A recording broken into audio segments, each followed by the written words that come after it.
En la Edad Media, la tasa de analfabetismo era superior al 90%. Los pocos que sabían leer y escribir eran casi exclusivamente hombres de la Iglesia. Eran ellos los que producían libros, que poseían y atesoraban.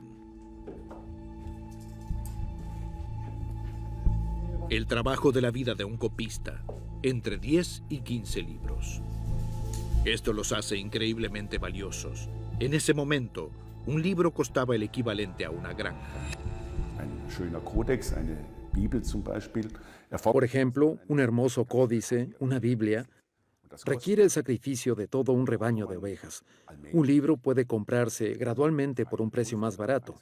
Eso significa que la lectura se democratiza. El conocimiento se vuelve accesible para cada vez más personas y, por lo tanto, cada vez más personas pueden participar en la discusión científica, en discusiones científicas sobre innovaciones.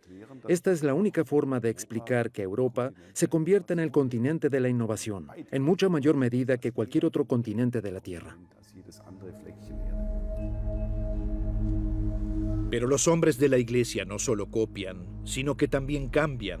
De este modo falsifican las fuentes, dando su visión como la palabra de Dios. Esto les dio poder. Sin embargo, en el Renacimiento finalmente cae el monopolio del conocimiento, uno de los bastiones más importantes de la Iglesia. Surge un sentido de verdad y búsqueda de fuentes. Y esto, por supuesto, que se produce del acceso a las fuentes y se comienzan a analizar estas fuentes con los antiguos principios clásicos de la crítica de las fuentes. Y se atreven a hacer algo y ya no aceptar sencillamente las leyendas clásicas de la Iglesia. Maguncia, 1450. Su invento tal vez sea el más significativo en 1000 años, pero ni siquiera sabemos cómo era.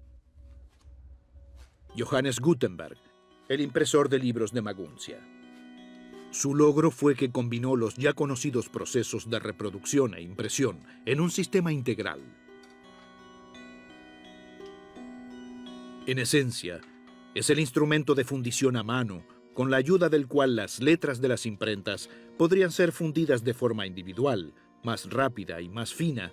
En definitiva, la invención de la impresión tipográfica moderna.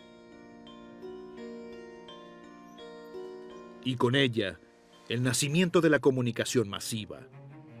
Ayer y hoy, el mismo principio. La gente multiplica la opinión. Con ello, cambió también el valor que las personas le daban a la información.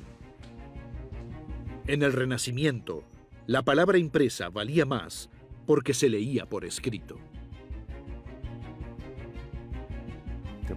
La imprenta de libros fue realmente de una importancia épica, y Gutenberg fue probablemente la única persona que dejó tras de sí las mayores consecuencias en la historia del mundo en 1000 años. La lectura se extiende cada vez más y las grandes innovaciones científicas, la revolución religiosa, es decir, la reforma, no hubiese sido posible sin la imprenta. En los primeros 60 años después de la invención de la imprenta, aparecieron 400 ediciones bíblicas en lenguas vernáculas. Al mismo tiempo, aumentó el número de laicos que sabían leer y escribir.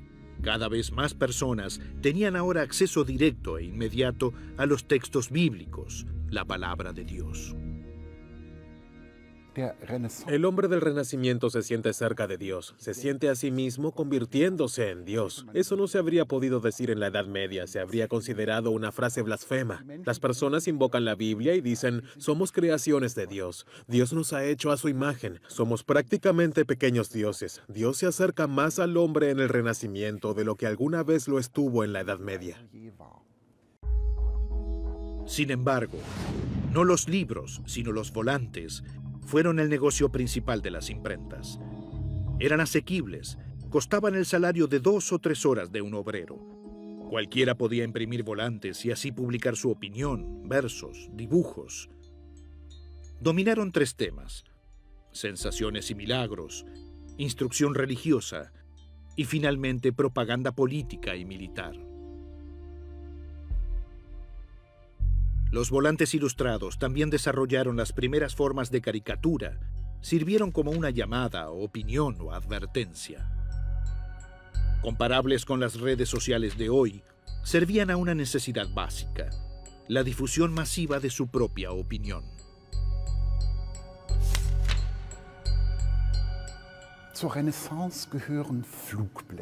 Son del Renacimiento los volantes, la literatura que se imprime muy rápidamente, que se imprime mañana en Nuremberg, se difunde muy rápidamente y pasado mañana llega a Zúrich. Y por lo tanto la información se vuelve mucho más rápida y también es más difícil de controlar. Ya no la puede detener una censura de la Iglesia que diga lo que es correcto, porque el volante hace mucho ya ha sido distribuido. Es decir, uno comprende el enorme impulso del libre pensamiento del Renacimiento tan solo al observar los medios de comunicación, la historia impresa y en particular los volantes. Martín Lutero se horrorizó ante la decadencia moral que experimentó en Roma. El viaje a Roma es considerado como su experiencia clave y fue mencionado repetidamente por el propio Lutero en escritos y discursos posteriores. Lutero denunció el comercio de indulgencias. Las indulgencias se convirtieron en sinónimo de la decadencia, la codicia de la Iglesia y de sus papas, y la chispa inicial de un evento que pasaría a la historia como la Reforma. Un monje insignificante desafió al emperador y al papa y dividió a la Iglesia.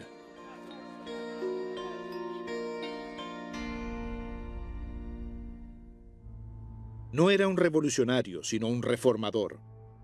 Solo 2 generaciones después de Lutero llegó la guerra más cruel hasta entonces, la Guerra de los 30 años. La lucha entre católicos y protestantes devastó el imperio. En 95 tesis, Martín Lutero condenó la práctica de las indulgencias y en público. En el lapso de unos pocos meses, aparecieron más de 80 escritos individuales y colecciones literarias de Lutero en más de 600 ediciones. Lutero se convirtió en una estrella de los medios, y la impresión de libros, el primer medio masivo de la humanidad.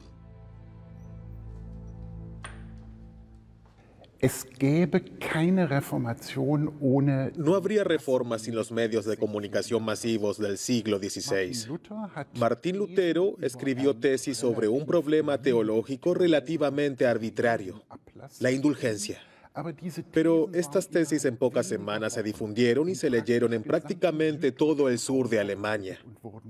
Fue la imprenta, fueron los volantes y pequeños folletos que circularon por todo el imperio y más allá.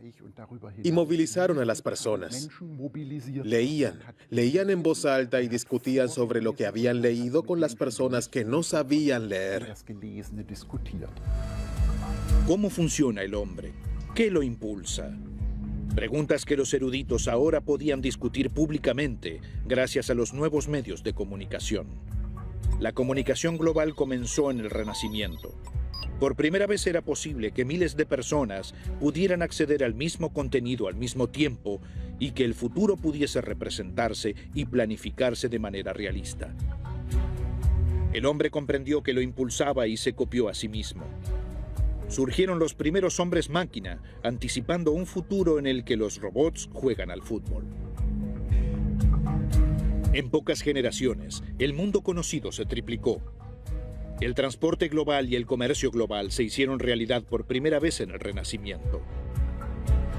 El hombre no solo viajó alrededor de su planeta, sino que también sentó las bases para viajes a lugares lejanos y explorar el cosmos.